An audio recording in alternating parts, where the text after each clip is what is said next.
Welcome to the Banker Lamp. Please enjoy the video. You begin by assembling the essentials and starting the official appeal. First, gather your business manager ID, page ID, and ad account ID so forms match Facebook records. Then, collect proof of business identity, license, tax documents, and a recent utility bill with the company name to verify ownership. Log into the exact admin account that managed the assets. If you don't have access, regain that login first. Once done, open the Business Help Center and select Disabled Business, or Add Account to start the appeal.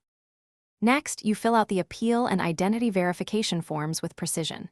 Make sure names, addresses, and dates match your submitted documents exactly, because small mismatches trigger rejections.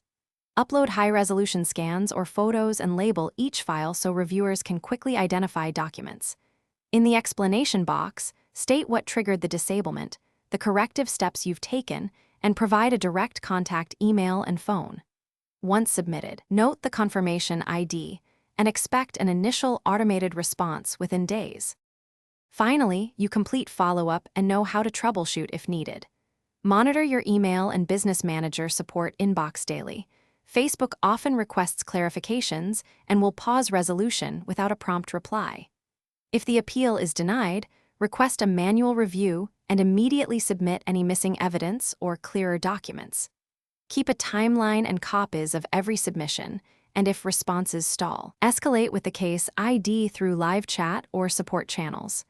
One key tip: use different file formats if uploads fail, JPEG and PDF both. Thanks for watching. If this was helpful, leave a like and consider subscribing. See you next time.